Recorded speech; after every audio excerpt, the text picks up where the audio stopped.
My job, I guess, primarily is directing plays.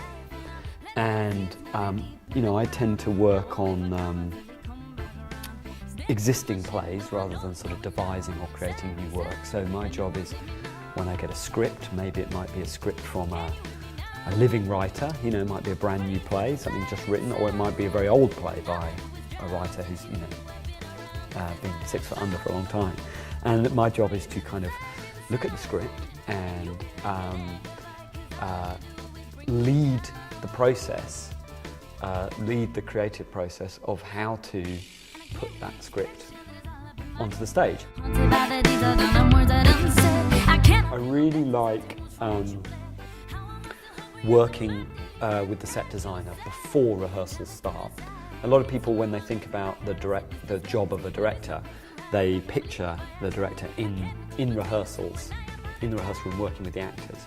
And although that's a very incredibly important part of the job, there's a lot of work that happens before you start with the actors. Oh, look, it's really hard to say. I mean, there's lots of projects I've really enjoyed. I mean, the two projects I did last year, I enjoyed very much. I did two plays here at the Young Vic in the main house. I did directed a Martin McDonagh play called The Beauty Queen of Leenane, which is an Irish play, which I did in the summer last year, which we're actually going to do again in the summer this year, which is such a terrific play to work on.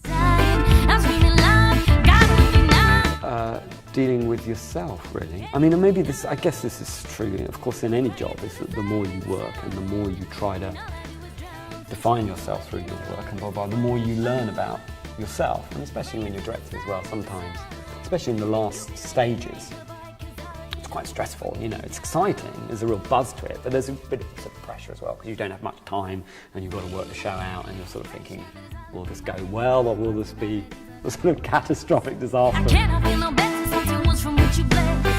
I left university, I worked at the Royal Court for a bit. I wrote my dissertation at the university on the Royal Court, because that was a theatre that I really liked at the time, well, still really like, and lucky enough to have worked with them quite a few times now.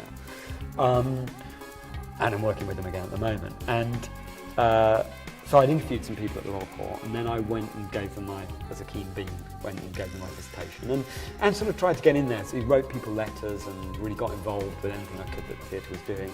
At the same time, I became an assistant director there. And an assistant director is a really good way of learning how to direct. So I assistant directed on 5 shows. And that's kind of a role where you support the director. And then after I'd done that, and I'd done a couple of shows there, I got involved with the Young Vic.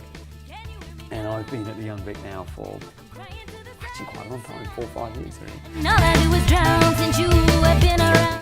Well, I think the first thing you've got to do is you've got to see a lot of theatre. I think it's good. I mean, I'm a bit lazy now, I don't go so much, but when I was first came to London, I just went to theatre all the time. You've got to find out what's out there and try and sample, go to lots of different theatres, see lots of different types of things, lots of different types of work, and kind of work out what you like. And then it's good to focus in a bit more, I think, and get in touch with the people who are making the work that you like. You know, no matter whether you want to work in a building or you want to run your own company, it's really good to talk to people and start relationships and get advice, really. So I think it's good to see a lot of work and then identify directors you're interested in, theatres you're interested in, and get in touch with those people.